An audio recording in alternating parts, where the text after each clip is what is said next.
ससुराल का फ्रिज। सोनम, जल्दी से चाय दे दो, मुझे ऑफिस के लिए लेट हो रहा है। आज चाय नहीं बन पाएगी। चाय नहीं बनेगी? क्यों? क्योंकि चाय के लिए दूध नहीं है।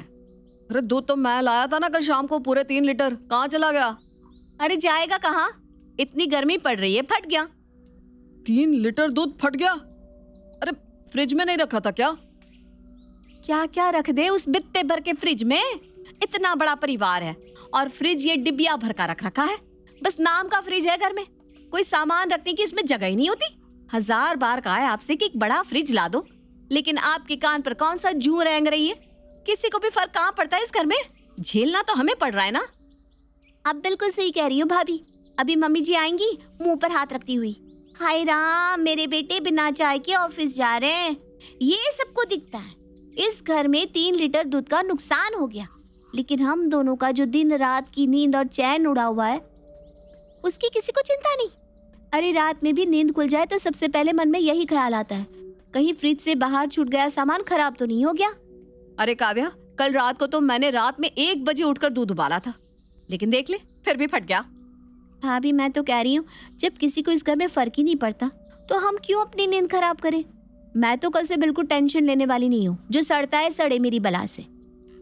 अरे 1 कप चाय क्या मांग ली तुम दोनों से, ऐसे ततैये की तरह आकर डंक मारने लगी जैसे तुम्हारे छत्ते में हाथ डाल दिया हो किसी ने। चाय नहीं पिलानी तो ना पिलाओ, सुबह सुबह दिमाग खराब तो मत करो।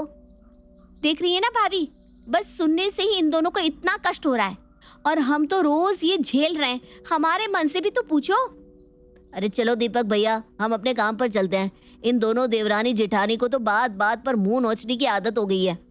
अच्छा, हम मुंह नोच रहे हैं? सोनम की बात का जवाब दिए बगैर नवल और दीपक टिफिन लेकर अपने अपने काम पर निकल जाते हैं। कुछ देर बाद, अरे भाभी ये फ्रिज में इन छोटी छोटी कटोरियों में भरकर क्या रखा है? अब समझ में आया, कोई भी सामान रखने को फ्रिज में जगह क्यों नहीं बचती। मुझे तो पता ही नहीं इन कटोरियों में क्या है। मम्मी जी पता नहीं 3-3 दिन पुरानी सब्जियां रखकर बैठी रहती है। तुम तो जानती हो ना, ना मैं बात सिखाती हूँ ना खिलाती हूँ। हाँ हाँ, मैं सब जानू तुम दोनों को। राम मिलाई जोड़ी है तुम दोनों देवरानी जेठानी की। मिनट में लड़ मरोगी, मिनट में इतने मिठास हो जाएगी कि एक दूसरे के पेट में ही घुस जाओ। तुम दोनों तो बड़े राजा महाराजा के घर से आई हो ना, कि बासी ना खाओगी। अरे भाई, हम तो गरीब बाप की बेटी हैं और यूं अन्न बर्बाद करना हमारे बाप ने तो सिखाया को नहीं। इसलिए जो भी फ्रिज में रखा है ना, चुपचाप रखा रहने दे। इस कटोरी में चटनी रखी है और उसमें जो 3 दिन पहले हलवा बना था वो रखा है, और उस प्लास्टिक के डिब्बे में मैंने परसों का राजमा रखा है। मम्मी जी बात अमीरी गरीबी की नहीं है। आपने ये 4-4 चम्मच खाना बचाकर जो फ्रिज में रखा है, उससे जो चीजें जरूरी है उनके लिए भी फ्रिज में जगह नहीं बन पा रही। आप ऐसा करो, ये बासी आधी कटोरी सब्जियां बाहर निकालो तो हम कुछ जरूरी सामान इस पे रख दे। वैसे भी आज इतना सारा आटा बच गया है, फ्रिज में नहीं रखा तो ये भी खराब हो जाएगा। ऐसा है कि आटा उतना ही गूंथा करो जितने की जरूरत हो। और अब तुम दोनों साइड में हो जाओ, चलो मुझे ये टमाटर का सूप फ्रिज में रखने दो। फ्रिज में तो आटा जाएगा, आप सूप बाहर डाइनिंग टेबल पर रख दो। सबसे जरूरी चीज होती है दूध, इसलिए फ्रिज में बस दूध जाएगा। सुबह भी दीपक जी बिना चाय के गए हैं, अब मैं दूध को खराब नहीं होने दूंगी। अपना अपना सामान फ्रिज में रखने के लिए तीनों सास बहुओं में जोरदार बहस होने लगती है। ठीक है, अगर मेरा सामान फ्रिज में नहीं रखा जाएगा तो किसी का भी नहीं रखा जाएगा। खड़े रहो सब अपना अपना सामान हाथ में लेकर। ऐसा है ना काव्या, तुम देवरानी हो इसलिए अपनी लिमिट में रहो। आज तो मैं ही अपना सामान रखूंगी, देखती हूँ कौन रोकता है मुझे। अरे मैं रोकूंगी तुझे। ये ले रख दिया हमारा सूप, अब तू बिगाड़ ले, मेरा क्या बिगाड़ेगी। बिगाड़ तो मैं लूंगी, मुझसे पंगा लिया है ना आपने। मैं भी आज खाना बनाने से रही, मैं जा रही हूँ अपने कमरे में आराम करने। अब जब तक इस मुद्दे का कोई हल नहीं मिल जाता, मैं रसोई में पैर नहीं रखने वाली। मैं भी नहीं बनाने वाली। इस रोज रोज की झिकझिक से मन उब गया है मेरा तो। अब या तो इस फ्रिज की प्रॉब्लम सॉल्व कराओ या फिर होटल से खाना मंगवा कर खा लो। मैं तो आज धरने पर बैठ रही हूँ। दोनों बहुएं अपना अपना निर्णय सुनाकर अपने कमरों की ओर निकल गई। अरे मैंने भी बिना बात के इन दोनों से पंगा ले लिया। दोनों की दोनों मुंह फुलाए बैठी हैं। अब क्या करूं, चाय का समय हो रहा है और ये दोनों मुंह बिचका कर निकल गई। लगता है आज खुद ही चाय बनाकर पीनी पड़ेगी। चाय की बात, अरे नवल बेटा, आज खाना नहीं बना है तो तुम बाहर से कुछ लेते हुए आना। ये दोनों तो रसोई में पैर भी नहीं रख रही। अरे सुबह भी हम बिना चाय पिए ही निकल गए थे, और अब आप कह रही कि बाहर से खाना ले आऊं? पैसे क्या पेड़ पर उग रहे हैं? इतने बड़े परिवार के लिए होटल से खाना लाना मतलब कम से कम 1200 रुपए का चूना लगना तय है। देख बेटा, तुम दोनों की बीवियां धरने पर बैठ गई हैं। कहती है जब तक बड़ा फ्रिज नहीं आ जाता रसोई में पानी भी गर्म नहीं करेंगी, खाना बनाना तो दूर की बात है। पता नहीं क्या मुसीबत है। माँ आप रुको, मैं भैया से बात कर लेता हूँ, फिर बताता हूँ आपको।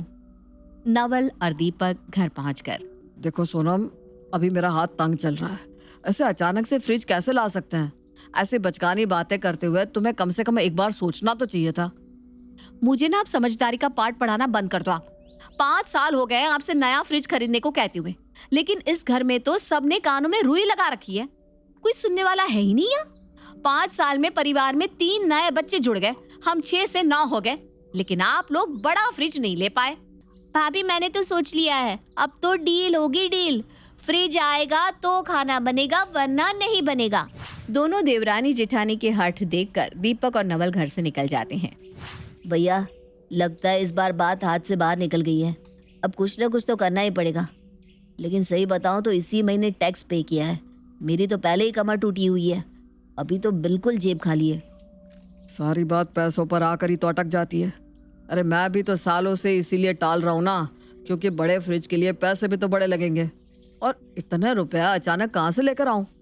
ऐसा करते हैं ईएमआई पर एक बड़ा सा फ्रिज ले लेते हैं, ये दोनों भी खुश हो जाएंगी और सुबह शाम की लड़ाई भी बंद हो जाएगी। और कहीं ना कहीं तो बात तो इन दोनों की ठीक ही है ना। हम 9-10 लोगों के परिवार में वो छोटा सा फ्रिज आखिर कब तक साथ निभाएगा। घर में फ्रिज का झगड़ा बंद करने के लिए दोनों भाई एक फ्रिज की दुकान में पहुंच जाते हैं और वहां पर जो उन्हें सबसे बड़ा फ्रिज दिखाई देता है उसे किश्तों पर खरीद कर घर की ओर बढ़ जाते हैं। थोड़ी देर बाद, काव्या जल्दी से कुछ मीठा बना लो। बोला ना मैं धरने पर बैठी हुई हूँ, मीठा खट्टा कुछ नहीं बनाने वाली आज। अरे भाग्यवान, अगर मैं कहूँ कि तुम्हारा नया फ्रिज आ रहा है तब भी नहीं बनाओगी। क्या क्या बात कर रहे हो? फ्रिज आ रहा है? कहाँ है? रिक्शा वाला लेकर आता ही होगा, हम दोनों बुक करके आए हैं। सोना भाभी जल्दी आओ, हमारा फ्रिज आ रहा है। ऐसा करते हैं कुछ स्पेशल बना लेते हैं, बहुत बड़ी खुशखबरी का दिन है वाकई आज तो। थोड़ी देर में रिक्शा वाला फ्रिज लेकर आता है। अरे भाभी इतना बड़ा फ्रिज ले आए ये लोग तो, बाबा बाबा बाबा मजा ही आ गया। और उसका फ्रीजर तो देखो कितना बड़ा है, मैं तो रोज इसमें आइसक्रीम जमाऊंगी। आइसक्रीम क्या, तुझे तो गर्मी भी बहुत लगती है ना, तू इसी में सो जाया करना। फ्रिज में कौन सोता है? कैसी बात करती हैं भाभी आप? अरे मजाक कर रही हो, लेकिन सच्ची ये फ्रिज तो इतना बड़ा है कि हमारी सारी शिकायत ही दूर हो गई। अरे अब तो मैं किचन के मसाले, मैदा, सूजी भी फ्रिज में ही रखूंगी, बार बार कीड़े पड़ने के कारण खराब हो जाते थे। हाँ भाभी, और मैं अपने लिपस्टिक और लिप बाम रखने के लिए भी फ्रिज में जगह बना लूंगी, गर्मियों में बिल्कुल बेकार हो जाती थी। और आपको पता है अब मैं पोटैटो क्यूब भी बनाकर फ्रिज में रखूंगी, उससे ना डार्क सर्कल्स खत्म हो जाते हैं। मुंगेरी लाल के सपने पूरे हो गए हो तब जरा ये भी सोच लो कि इतने बड़े पहाड़ जैसे फ्रिज को रखोगी कहाँ? बात तो मम्मी जी की बिल्कुल सही है। अरे इतना बड़ा फ्रिज रखेंगे कहाँ? किचन में तो वैसे भी जगह नहीं है, वहाँ तो छोटा वाला फ्रिज ही बड़ी मुश्किल से आ पाता था। अगर रसोई में इतना बड़ा फ्रिज रख देंगे तो रसोई में से आने जाने की भी जगह नहीं बचेगी। किचन में तो ये फ्रिज नहीं आ पाएगा। ऐसा करते हैं आप दोनों के कमरे में से किसी भी कमरे में ये फ्रिज रखवा लेते हैं। अरे मेरे कमरे में तो बिल्कुल जगह नहीं है, बेड, अलमारी, ड्रेसिंग टेबल के बाद जगह ही कितनी बचती है कमरे में जो उस पर फ्रिज रख लूँ। वैसे भाभी आपका कमरा मेरे कमरे से थोड़ा बड़ा है, ऐसा करते ये फ्रिज ना सोनल भाभी के कमरे में ही रखवा देते हैं। बड़ी आई मेरे कमरे में फ्रिज रखने वाली। अरे मेरा कमरा 1st फ्लोर पर है और किचन ग्राउंड फ्लोर पर। अब फ्रिज से सामान निकालने के लिए क्या बार बार सीढ़ियाँ चढ़कर मेरे कमरे में जाओगे? काव्या तुम नीचे रहती हो इसलिए फ्रिज तुम्हारे कमरे में ही जाएगा। बड़ी चालाक हो भाभी आप, बड़ी सफाई से बच निकली हैं। ठीक है, अगर मेरे कमरे में फ्रिज रखा जाएगा ना तो उसमें सिर्फ मेरा ही सामान जाएगा, आप लोगों का कोई भी सामान रखने नहीं दूंगी। जो कष्ट झेलेगा मेवा भी उसे ही मिलेगा। वैसे ना माँ जी काव्या बिल्कुल ठीक कह रही है, उसके कमरे में जगह ही कहाँ है, और उसके कमरे में फ्रिज चला गया है तो बच्चों को खेलने की भी जगह नहीं बचेगी। एक आइडिया है मेरे पास, आपके कमरे में तो कोई ज़्यादा सामान भी नहीं है, क्यों ना फ्रिज आपके कमरे में रख दिया जाए। फ्रिज आपके कमरे में रहेगा तो किसी को डिस्टर्बेंस भी नहीं होगी। क्या मेरे कमरे में? बड़ी चालाक है दोनों की दोनों, खुद तो साफ बचकर निकल गई और पूरी की पूरी बाजी मेरी ओर घुमा दी।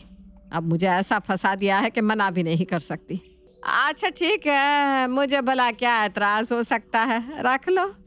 काफी देर तक सलाह मशवरा करने के बाद निर्मला और दोनों बहुएं मिलकर फ्रिज को निर्मला के कमरे में फिक्स कर देते हैं।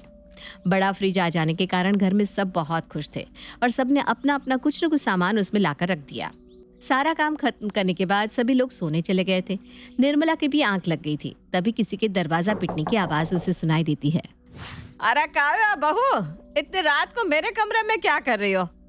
मम्मी जी, वो मुन्ना ना जरा चॉकलेट मांग रहा था। चॉकलेट सारी फ्रिज में रखी हुई है ना, तो चॉकलेट लेने आई थी। अच्छा ठीक है, ले जाओ। निर्मला दरवाजा बंद करके लेटती है कि थोड़ी देर बाद फिर उसके दरवाजे पर दस्तक होने लगती है। वो उठकर दरवाजा खोलती है तो देखती है कि सामने फिर से काव्या खड़ी है। अरे तुम फिर आ गई, अब क्या हो गया? सॉरी मम्मी जी, आपको डिस्टर्ब कर दिया। मैंने ना फ्रीजर में आंखों के ऊपर लगाने के लिए पोटैटो क्यूब्स रखे थे, बस वही लेने आई थी। उससे लगाकर थोड़ा मसाज कर लेती हूँ।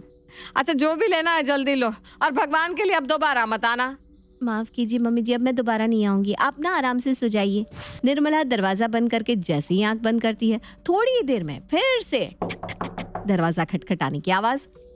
अब की बार तो उसके गुस्से का ठिकाना नहीं था। पैर पटकते हुए वो दरवाजा खोलती है तो देखती है सामने सोनम खड़ी है। अरे क्या नाटक बना रखा है तुम लोगों ने? हर मिनट में कोई ना कोई दरवाजा खुलवाने के लिए चला आता है। चैन से सोने भी दोगे या नहीं? अरे मम्मी जी क्या हो गया? मैं तो अभी अभी आई हूँ। उससे पहले भी कोई आया था क्या? हाँ बेटा, अब तुम अकेली बहू तो हो नहीं, एक बहू और भी है हमारे घर में। तुमसे पहले दो बार आकर गई है, अब 2 बार तुम भी आओगी, है ना? नहीं नहीं, मैं 2 बार नहीं आने वाली। मुझे बस अपना लिप बाम चाहिए था। बाहर रखने से ना पूरा पिघल के खराब हो जाता है। वैसे मम्मी जी आपको एक सलाह दूं, अब दरवाजा बंद करके क्यों सो रही हैं? ऐसा करिए ना, दरवाजा खुला ही छोड़ दीजिए। फिर आपको बार बार उठकर दरवाजा खोलने और बंद करने की मुसीबत नहीं उठानी पड़ेगी। नहीं नहीं, मुझे दरवाजा बंद करके सोने की आदत है। दरवाजा खुला रहेगा तो मुझे नींद ही नहीं आएगी। तुम्हें जो भी सामान लेना है लो और मेरी जान छोड़ो। अब तो ये रोज का हो गया था। दोपहर हो या रात, जैसे ही निर्मला सोने के लिए अपने बिस्तर पर लेटती, कोई ना कोई फ्रिज के बहाने आकर उसके कमरे का दरवाजा खटखटा देता। 1 सप्ताह के अंदर ही निर्मला के सब्र का पैमाना छलक गया था। ऐसा है, फ्रिज को आज के आज मेरे कमरे से बाहर निकालो, वरना मैं उसे उठाकर सड़क पर फेंक दूंगी। ऐसा क्या हो गया माँ? क्यों इतनी नाराज हो रही हो? पहले तो आप तीनों ने बड़ा फ्रिज लाने के लिए पूरा घर सर पर उठा रखा था, और अब उसे बाहर फेंकने की बात कर रही हैं। अरे मेरा जीना मुश्किल कर दिया इन लोगों ने। जिस दिन से यह फ्रिज मेरे कमरे में आया है, 1 मिनट भी चैन से नहीं रही मैं। इन लोगों ने पूरा दिन कोई ना कोई फ्रिज में से सामान लेने के बहाने आकर मेरे कमरे का दरवाजा पीटा है। अरे थक गई हूँ पूरा दिन दरवाजा खोल खोल कर। इसलिए अभी क्या अभी इस फ्रिज को मेरे कमरे से बाहर निकालो। मैं अभी से 1 मिनट भी अपने कमरे में नहीं रख सकती। लेकिन माँ, अगर आप फ्रिज अपने कमरे में नहीं रखेंगी तो फ्रिज जाएगा कहाँ? इस छोटे से घर में फ्रिज को रखने की जगह भी तो नहीं बन पा रही है। तो बेटा ये बात तो तुम्हें फ्रिज खरीदने से पहले सोचनी चाहिए थी ना। फ्रिज खरीदते समय तुम्हारी अकल घास चढ़ने गई थी, तब तुमने ये बात नहीं सोची कि इतना बड़ा फ्रिज रखेंगे कहाँ। गलती तो हुई है माँ, लेकिन अब फ्रिज आ ही गया है तो इसको कहीं ना कहीं तो एडजस्ट करना ही पड़ेगा। ऐसा है, तुम दोनों अपने अपने कमरों में ले जाकर एडजस्ट करो। मैं तो हाथ जोड़ चुकी हूँ। मुझसे उम्मीद मत रखना कि मैं अपने कमरे में फ्रिज रखने दूंगी। निर्मला के फ्रिज अपने कमरे में रखने से मना करने के बाद बारी बारी से दोनों बहुएं भी फ्रिज को अपने कमरों में ले जाती है, लेकिन हर बार जगह कम होने की दिक्कत के कारण फ्रिज वहां से भी बाहर आ जाता है। देखिए, हम मानते हैं कि हमने ही कहा था कि हमें बड़े फ्रिज की ज़रूरत है, लेकिन ये भी तो नहीं कहा था कि आप इतना बड़ा फ्रिज ले आओ कि उसे रखने के लिए घर में जगह ही ना बने। अब आप इस मुसीबत को लेकर जाओ और दुकान पर वापस करके आओ। हमें नहीं चाहिए ये फ्रिज। अरे आप लोगों का दिमाग खराब है क्या? कौन सा दुकानदार ऐसा होगा जो सामान घर लाने के 20 दिन बाद उसे वापस ले लेगा? हम लोग किस्तों पर ये फ्रिज लेकर आए हैं। अब तुम इस फ्रिज को रखो या फेंको, किस्त तो हमें भरनी ही पड़ेगी। मेरे पास एक बहुत अच्छा आइडिया है। ऐसा करते हैं, हम किसी को कम दाम पर बेच देते हैं और जो पैसे मिलेंगे ना, उनसे एक छोटा फ्रिज खरीद लेंगे। वैसे तो ये बहुत ही वाहियात आइडिया है कि अपना 40,000 का फ्रिज आधे दाम में बेचकर एक छोटा फ्रिज खरीद ले, लेकिन हमारी कंडीशन ऐसी है कि इसके अलावा और कोई चारा भी नहीं बचा। ठीक है, आज ही जाकर दुकानदार से बात करता हूँ। अगर कुछ कम पैसों में वो ये फ्रिज वापस लेने को तैयार हो जाए तो उसी दुकान से हम दूसरा फ्रिज उठा लेंगे। नवल और दीपक दुकानदार के पास जाते हैं और उसे अपनी समस्या समझाते हैं, पर दुकानदार तो टस से मस नहीं होता और 40,000 के फ्रिज को अंत में वो बेचारे 25,000 में बेचकर एक छोटा फ्रिज लेकर अपने घर वापस आते हैं। आप लोगों ने वो वाली कहावत तो सुनी होगी कि खाया पिया कुछ नहीं और गिलास थोड़ा 12 आना। तो बेचारी बहुओं के साथ वही हुआ और फ्रिज के नुकसान की भरपाई दोनों बहुओं ने अपनी अपनी गुल्लक फोड़ कर की।